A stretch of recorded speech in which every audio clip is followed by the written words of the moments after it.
As a child, I was always looking for a religion that I could relate to my personal experiences and find the answers to my dreams.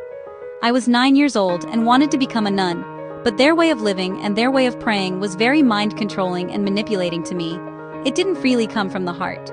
Since I knew how I pray to my father, I questioned their praying habits and punishments for doing things, as it did not make sense to me.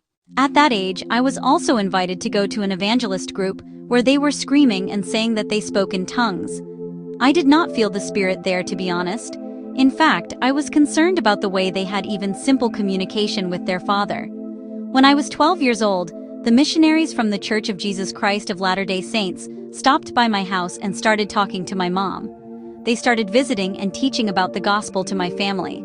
Some of them got baptized, and I did too. There were so many things that caught my attention about the religion, starting with how Joseph Smith had his vision, and the tall, bright beings that communicated with him, the basic principles of the gospel, the word of wisdom, to take care of and purify our bodies to keep it healthy and strong. They also explained about eternity, and how families can be together forever. They also made us think about the question, who are we, why are we here, and where do we come from? In my mind, I said I think I've found the answer. They taught us about another book that was not in the Bible, the Book of Abraham. They taught us the difference between the Bible and the Book of Mormon, and the different levels of realms and spiritual achievements. As we are made in our Father's image, therefore, we can achieve this high level of spirituality to become like Him. One day, I asked the missionary why they decided to come to my home and teach. He said, "Every time I passed by your home, I had the urge to go there. We passed by several times before, and I always looked at the balcony and felt like someone there needed to hear this." When I heard this, I got a bit spooked because he was talking about my room. It had a balcony facing the street, but he did not know that. That was when I started believing that fate was leading me. Their principles got to me like I already knew this before, but I was never taught this, and my soul enjoyed it every time I wanted to learn more. When I was 14, I had another dream, unique. I saw two missionaries standing next to a church, and next to it, a road was circling the church, and the road did not have an end. It just assured me at the time that I was going in the right direction, or at least I was where I was supposed to be.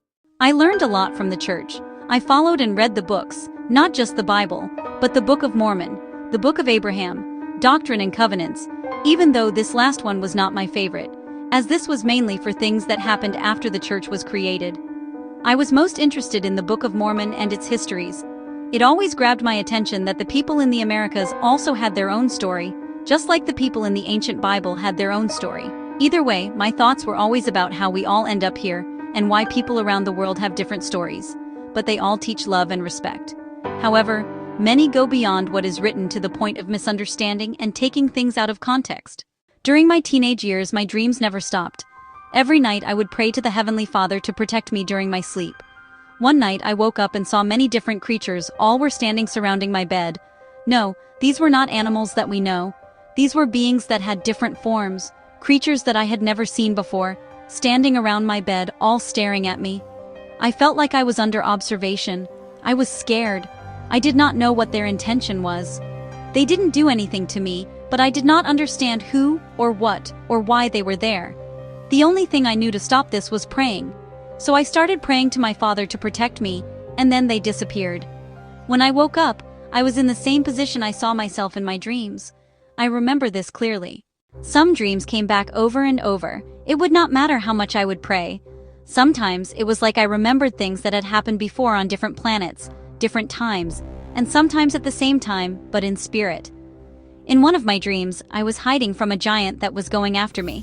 I was trying to hide away so it couldn't see me. This giant wanted me until it saw me. And right before he was going to get me, all of a sudden, I saw the angels again. The same people who wear light tunics and are bright in color, tall and white. They grabbed me to take me out of there. Another time, I dreamed that a huge dark energy was pushing me from the balcony into nothing. But then a bright light from the sky held me and prevented me from crashing onto the floor. Instead, it held me standing in the air, and I gained the strength to keep going. In my dream, I was a fighter.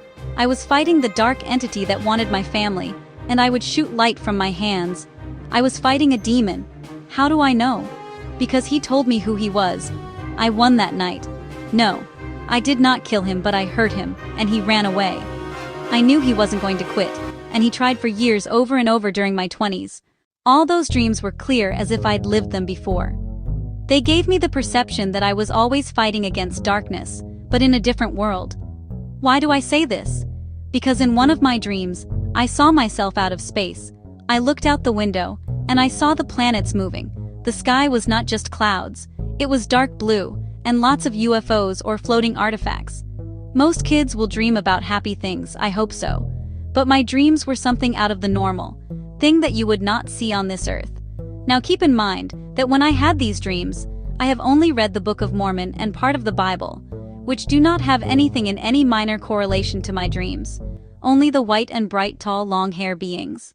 Everything that has happened in my life, I dreamed before it happened. When I was 18, I had a dream about the person I was going to marry. Well, not the actual person, but about the kitchen of the house he grew up.